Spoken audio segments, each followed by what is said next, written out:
Recently Nepal रे जो बन्या पानी माड़ी आसीची आपण माने ए विषय रे भलो भाबरे जानिछंती जोंथिरे मृत्यु संख्या बहुत मात्रा रे बढ़ी सारिची और बहुत भारतीय निखोज मध्य अछंती। तेबे आपनको जणेबी ए भय जहाँकि नेपाल रे देखा देइची से भय भारत पाई मध्य रहिची। आजिर ए वीडियो माध्यम रे आपण माने दुईटी कथा जानिबे। प्रथम कथा होची नेपाल जेहेतु आमर पड़ोसी राष्ट्र आउ नेपाल रे वर्तमान जो बन्या हेइछि बन्या परिस्थिति सृष्टि होइछि ता जोगु भारत उपरे कौन प्रभाव पड़िबो। प्रथम कथा कहीं ना हाई अलर्ट रे बिहार रहिछि। द्वितीय कथा में आलोचना करिबा कि ए जो समस्याटी हैला बा ए जो आपण माने प्राकृतिक दुर्विपाक कहि परिबे जो आइस एवलेंच जो बरफ अतड़ा खसी जिबा एटा कौन भारत रे केउठी हबार संभावना रही से सब संपर्क रे डिटेल रे आपण मानक सह ए वीडियो माध्यम रे मु आलोचना करबा को जाउछि। आगु जिबा पूर्वरु जणेबी कोनोसी भी वीडियो आपण माने मिस न करंतु सेति पई आपण माने मो चैनल टी को सब्सक्राइब करबा सहित बेल आइकन रे क्लिक करि नियंतु जा फल रे आपण माने सब वीडियो देखि परिबे। देखंतु प्रथमे आपण को जणेबी कि नेपाल रे ए जो फ्लड हेछि वर्तमान सुधा जो रिपोर्ट आसुछि 210 लोकंक मृत्यु हो सारी जो 207 जन नेपाली नागरिक आउ 3 जन तिब्बतर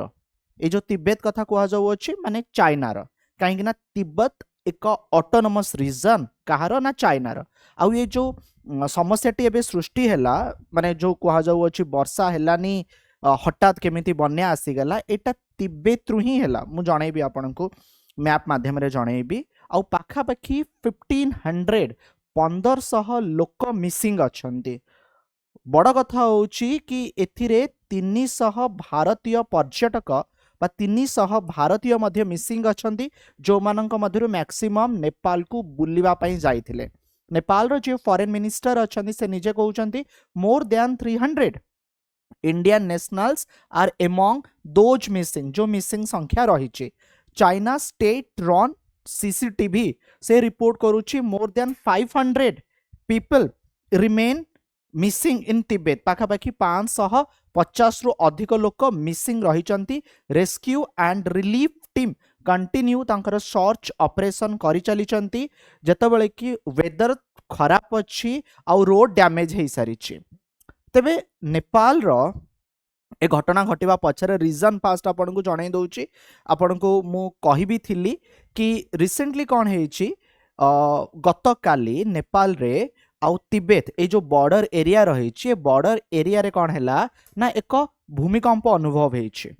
4.4 मैग्नीट्यूड थिला तार तीव्रता। ता परे कोन हेची ना सेठी गोटे रिवर अछि लेहेंडे रिवर जहाँ नेपाल तिब्बत बॉर्डर पाखे सेठी माटी अतड़ा और बहुत मात्रा रे बरफ खसी पड़ी गोटे नेचुरल ब्लॉकेड सृष्टि होइछि। आ जगु पानी गोटे पटरु आर पटको आसी पारिला नाही जेतेबेले वाटर माने जल बहुत अधिक हो गला एठी थिबा गोटे डैम भांगी गला और पानी एते जोर रे आसिला कि संभाली हैला नाही और नेपाल रे परिस्थिति आपण माने भलो भाबरे जानि पारुचंती बहुत लोकंगर एथिरे जीवन चली गला। एटा होउछि बड़ कारण कि आइस एवलेंच बरफ आउ पत्थर खसी पड़िबा। तेबे जदि आपण माने देखिबे नेपाल भारत सहित बॉर्डर शेयर करिछि। एठी आपण माने देखंतु एठी नेपाल अछि ये नेपाल रो कैपिटल काठमांडू आउ मु जो रीजन कथा कहूची से जगाटा होउची कौन ना रासुआ एटा गोटे डिस्ट्रिक्ट आउ ये रासुआ डिस्ट्रिक्ट आपणकर तिब्बत आउ नेपाल सह रही आउ एपटे इंडिया रही तेणु भारत पई चिंतार कारण अछि। Rain and flash flood in Nepal on Wednesday एटा बिहार आउ उत्तर प्रदेश को हाई अलर्ट रे रखुची। जेमिति कि मु आपनको जणेबी बिहार रो पाखापाखि 9टी एरिया जदि आपण माने देखिबे वेस्ट चंपारण ईस्ट चंपारण गोपालगंज सेमती मुजफ्फरपुर सीतामारी मधुबनी सेमती सुपल सेमती खागारिया एनडीआरएफ टीम एथिपाई डिप्लॉय अछि। कोनोसी प्रकार जदि बन्या स्थिति उपुजुची तेबे केमिति सिचुएशन को हैंडल करा जिवो। कारण कोन काहे कि ना जो रिवर एते मात्रा रे फ्लड सिचुएशन क्रिएट हेछि नेपाल रे आज को आमर एपटे बहुथिबा जो गंडक नदी आउ जो कोसी नदी अछि आर जलस्तर बढ़िबो। ठीक अच्छे जदि आपण माने देखिबे नेपाल लाइक फ्लड आम पाई कोठी कोठी सिचुएशन सृष्टि करि पारे माने नेपाल जो समस्या हैला आम पाई एहा केउठी केउठी हेई पारे आपण माने जदि देखिबे जम्मू एंड कश्मीर देखंतु लद्दाख देखंतु आपण हिमाचल प्रदेश देखंतु उत्तराखंड देखंतु सिक्किम देखंतु आउ अरुणाचल प्रदेश देखंतु पाखापाखि जदि आपण माने देखिबे 6टी जगह नेपाल भली परिस्थिति सृष्टि करि पारे तार रीजन आमे जानिबा आउ काहे केमिति हुए सेटा भी आपण माने बुझिबे IIT Ropar and the university of technology Sydney गोटे जॉइंट स्टडी करथिले ए रिपोर्ट हिसाब रे से माने कोन कहउछंती 107 ग्लेशियर लेक हिमाचल प्रदेश रे 1990 रे रहितिला 2024 बेलू यही संख्या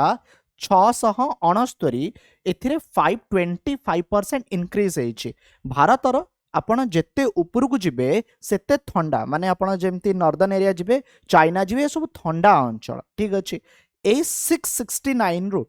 88 लेक 88 ह्रद एभलिया रहिछि are facing the threat of a GLOF glacial lake outburst flood जोटा कि नेपाल रही ओके ए GLOF कौन सेटा मु आपन को जणेबी आउ एथिरे 9टी लेक जदि मु आपन को जणेबी 88 रु जदि 9टी लेक कथा कहबी याको कैटेगराइज करा जाई अछि एक्सट्रीमली डेंजरियस 18टी को कैटेगराइज करा जाई अछि हाईली डेंजरियस आउ 26 को कैटेगराइज करा जाई अछि कौन ना मॉडरेटली डेंजरियस 9 18 26 माने ए सब लेक बहुत ही डेंजरियस अछि रिसर्चर माने कौन कहउछंती दुईटी लेक रो से उदाहरण दउछंती गोटे होउची हिमसू lake in the Beas basin Beas नदी आउ गोटे होउची गोटे अनम्यान लेक सतलुज बेसिन जदि आमे नेचुरल डैम जो ब्यास लेक कथा कहबा जदि एठी ब्रेक हैला माने जो जगह रे ऊपर को फ्रेंड्स आपण माने बहुत ही बरफ अंचल देखिबे कोनोसी कारणरू बरफ अतडा खसी जमी रहिबा आ आ जगु जदी माने आइस अवेलेंच हैला आ जगु कोन हबो देखंतो ये it will cause a flood of 1385 cubic metre 1358 cubic metre per second हबो ता अर्थ 1.4 million litre of water will flow every second प्रति सेकंड रे आ पाई 6टी ओलंपिक साइज स्विमिंग पूल माने ओलंपिक साइज रो स्विमिंग पूल क्रिएट हे जबो प्रति सेकंड रे माने भाबंतु जदि ए घटनाटी हैला आमे जो कहूचु natural dam of the Beas lake breaks ए समस्या सृष्टि होई पारे सिमिलरली जदि मु सतलुज लेक कथा कहबी जदि एठू हठात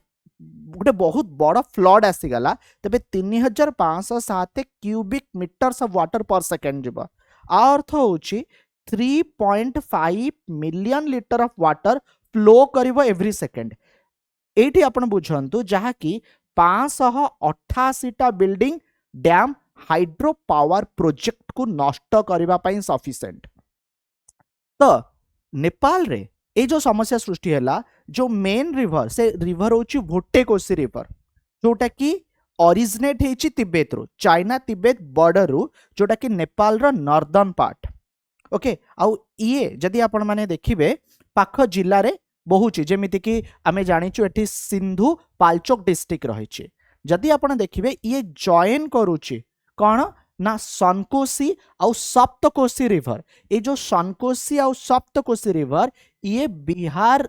देकी आसुची ठीक अच्छे जेमती कि आपण माने भीमनगर बैरेज देखिबे नियर हनुमान नगर इन नेपाल आउ बिहार नेपाल बॉर्डर शेयर करिसंती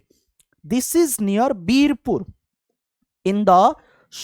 जदि आपण माने सुपौल डिस्ट्रिक्ट देखिबे जोठी कि आमे कहूछु कोन ना कोसी रिवर आपण जानि छथि बिहार रो आगुरु दुख कोहा जातला कोसी रिवर रो इट फ्लो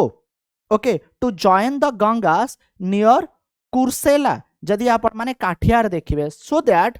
एठू ए जो भोटेकोशी रिवर जहा सह जोड़ी हेची बन्या पानी सेठी जेते मात्रा रे बढ़ीची एहा आख पाख नदी को जो प्रभावित करिवो ताहा भारत आड़ को माड़ी आसीबो विशेष करी आपण माने जदि बिहार कथा देखिबे त बर्तन आसुची आमे जेमती जानिलु कि एठी नेपाल रे जो परिस्थिति सृष्टि हैला आर मेन रीजन होची कोन ना ग्लेशियल मेल्टिंग तेबे ग्लेशियल मेल्टिंग पछर रीजन कौन तीनोटी कारण आपको जनाऊँ नंबर 1 जदि टेम्परेचर बढ़िबो तेबे बरफ तरलिबो ठीक अच्छे यहाँ गोटे बड़ रीजन ता सहित जदि आपण माने देखिबे वाटर सेठी जदि बहुत अधिक अच्छे अल्प अल्प मात्रा रे तरली चली आउ आमे जदि देखिबा जो हिंदुकुश हिमालय अच्छी ये पर्टिकुलरली वल्नरेबल ये कौन ना मैक्सिमम टाइम तरले ही सेकेंड रीजन जदि आपण माने देखिबे आइस आवेलेंच बरफ अति मात्रा रे अधिक रही जाइछि कोनोसी कारणर अर्थक्वेक हैला ओके बा कोनोसी प्रकार वाइब्रेशन जोगु ये कौन हबा आवेलेंच ये कौन हबा बरफ आ पत्थर सह खसिबो अच्छा जेतेबेले ये खसिबो आख पाखरे जो नदी थिबो ता जलस्तरटी बढ़िबो किंबा ये जदि कोनोसी बाट को अटकेला जेमति आपण माने देखंतु सपोज एठी गोटे रिवर जाउची ठीक अच्छे एठी बरफ आ पत्थर खसिला एटा कौन हैला ब्लॉकेड हे गला आउ एठी पांटा अटकिला ये जेतिकी जल धरी पारिबा कथा धरिबो अधिक हे गेले कौन हबो ए जागाटा भांगिबो ठीक अच्छे माड़ी जीवो एई परिस्थिति सृष्टि हैला तापरे जदि आपण माने देखिबे हेवी रेनफॉल गोटे रीजन हबो excess water may overtop and breach the माने नेचुरल डैम ओके तो ये होची तीनोटी कारण जो तीनोटी कारण जोगु कौन हुए ना आइस आवेलेंच बा बरफ तरलिबा स्टार्ट हुए अदर पॉइंट भी आमे देखि परिबा जहा कि ट्रिगर करि परिबो जेमति कि अर्थक्वेक जेमति कि नेपाल रे हेछि आशा ए वीडियो माध्यम रे